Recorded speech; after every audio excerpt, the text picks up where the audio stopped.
morning from me on a Tuesday in the garden. Good morning. It's a good day.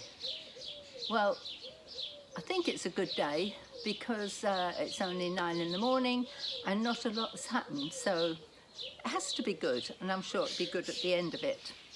So not a lot has happened this week. We are still in that house.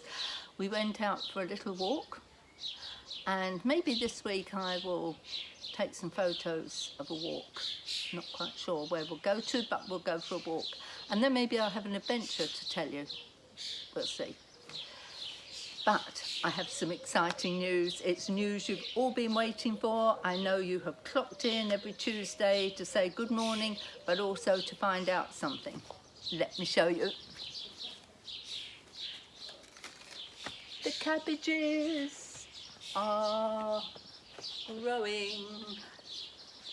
So exciting. Every day I go out, water them and speak to them tenderly and say, grow cabbages, grow. Now you're probably wondering where the carrots are. Don't worry about the carrots. They're very well cared for. But we've moved them to the back of the garden where it's a bit more shaded. We want to see if they grow there, because if we do, we will dig the garden up and make a little vegetable plot. But we have to see if they will grow. Potatoes are doing all right down there, so we will update you on that soon. Watch this space. Now, I want to tell you that most of my week has been anomalous. Anomalous. Now, I haven't lost my mind.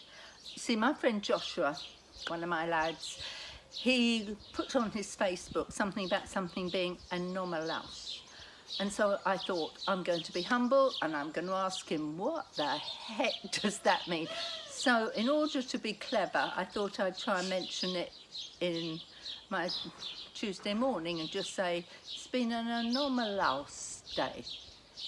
But I think you'd all wonder what I was doing, but I promised him I'd mention it. So now you can all tell me below what it means, because I'm still not sure. Hope it's okay to say it. Well, I'm sure it is, because Joshua said it, but I don't know what it means, but I just said it. So that's me trying to be clever. That's about it. What are we doing ministry-wise? Still pressing through. Oh, exciting. Exciting! Our podcasts, the name is Radical Lifestyle. They are on a roll. We have had so many great people doing them, and we've got about 4 more interviews this week. We've had somebody who writes for the Jerusalem Post. That was amazing. Then, hear the bird. Then we've had one of our lads who was on Quest for Truth. He did one on trust in the corporate world and how that applies to us personally and how it's affected by culture.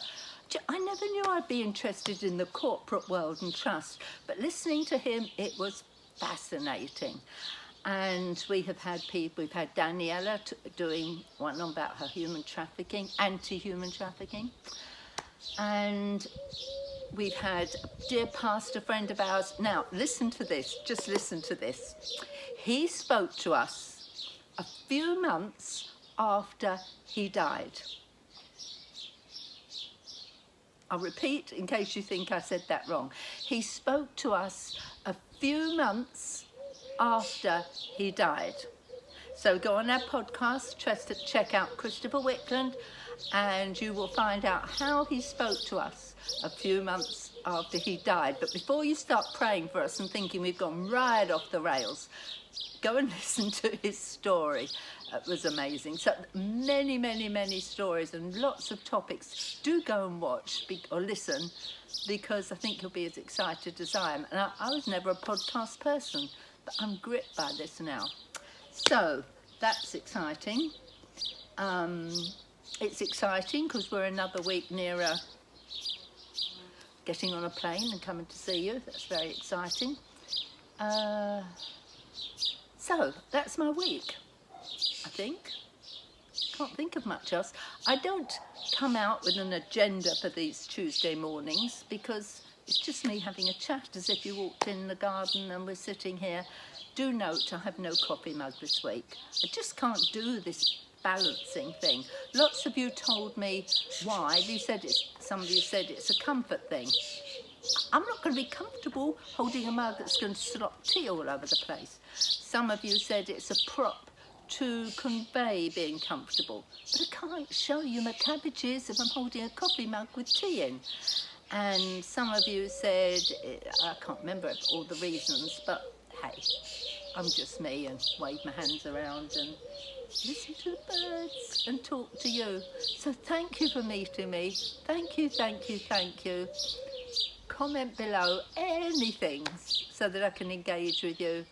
But most of all, good morning, and I'll see you next week in the garden. And perhaps many of you can start dreaming of coming visiting us, and you can meet us here in this garden.